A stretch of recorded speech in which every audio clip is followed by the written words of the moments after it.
But it's neat. It's great to see the Cavaliers, to see these different groups. Everyone's doing their thing a little bit differently.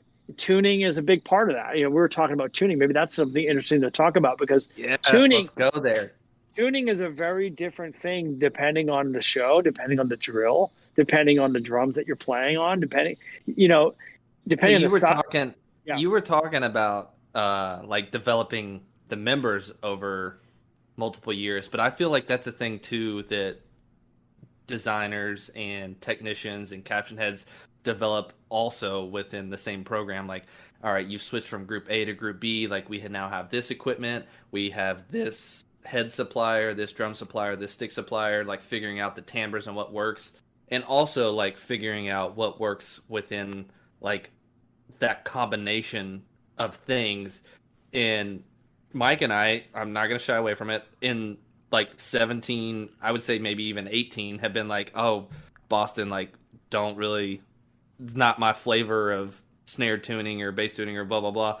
But then we made the comment for 2021 of like, dude, their snares sound way different. Like, it sounds clear and the space between the rhythms are there, but still like a wetness to the drum that sounds like a snare drum instead of maybe like, this is not indicative of anything, but overly dry.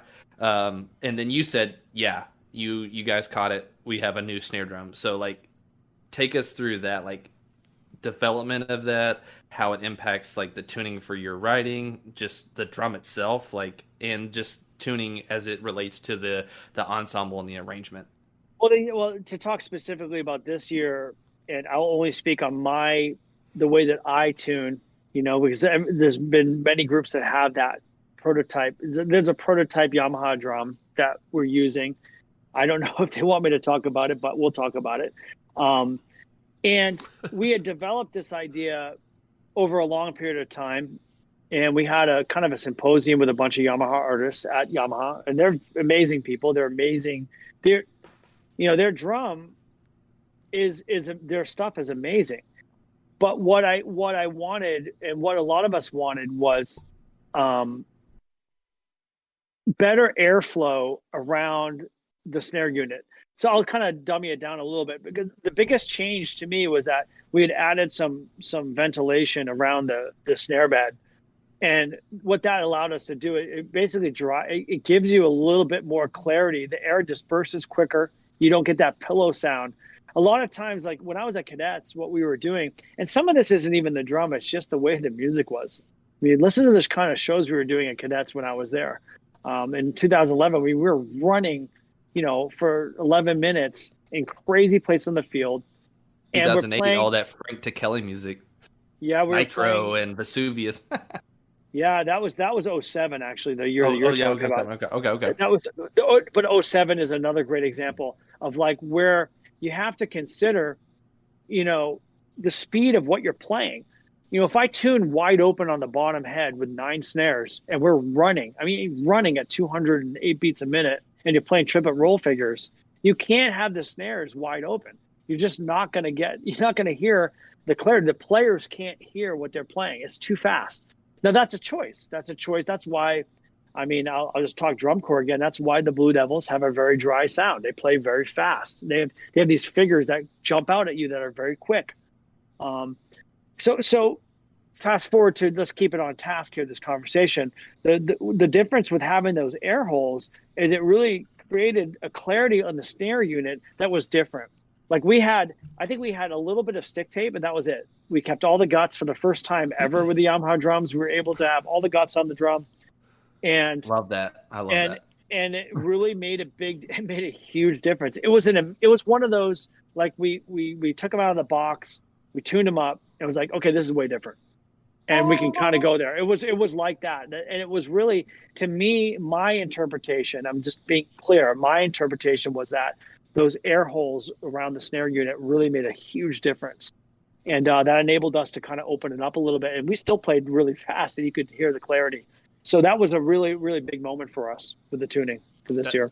That's amazing. And you would go back to what you said. You're always learning. I learned something new right now because I had never known or considered because I've been critical person. I had been critical of the dryness of the tuning that you used at Cadets in various years, at Boston up to this year. It wasn't my I guess flavor of snare drum tuning, I guess. But hearing you put it in those terms of, look, we're going so fast and we're playing such a high density of notes at a high speed that if we tuned more wet or just a little thicker or wider, it would all sound muddled. They're running around the field, and I literally, and I don't want to say I'm embarrassed to say I'm just now learning this, but that blows my mind because it's literally just like a light bulb moment for me. It just happened. I was like, wow, that really does make sense. Well, I'm telling you what we thought about on my cadet staffs. And I think Tom Ungst had, he had done, decades with that style of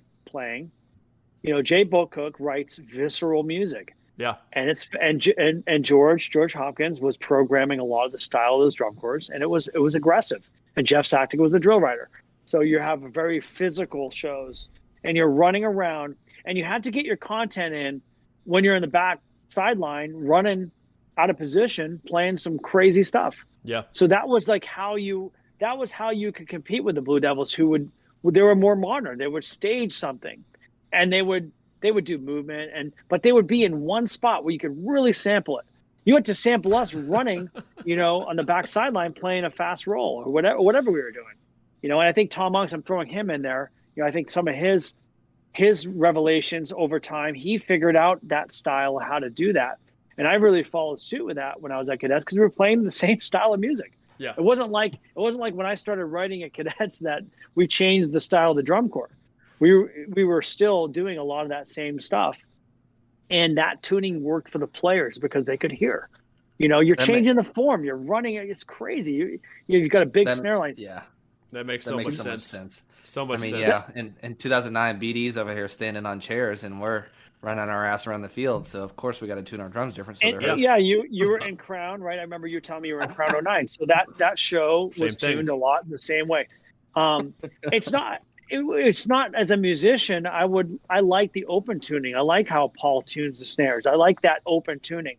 But the way that we are playing, in those days, I think that it was optimum to do that. But when you disperse the air hole, and getting the air out of the drum faster, that really helped a lot of that tuning. It really, really, really did. So that's a big part of that. It'd be fun to do.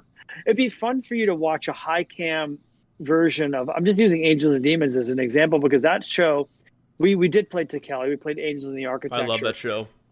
And that show was very star-like. It had a lot of transparency. We were framing brass parts all the time, and that dryness of sound was optimum for how it blended with the drum with the brass.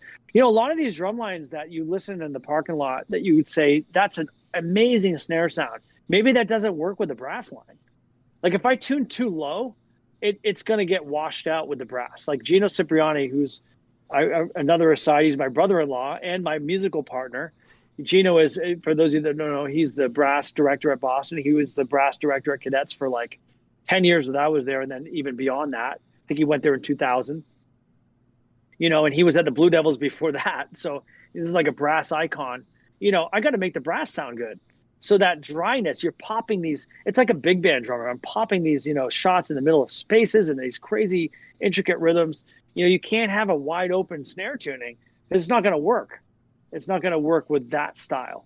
That being said, I'm excited to have a little bit more open tuning because what you can do is you can adjust your touch. We always adjusted our touch at Cadets, but you can really hear it clearly when you do it with a little more open tuning.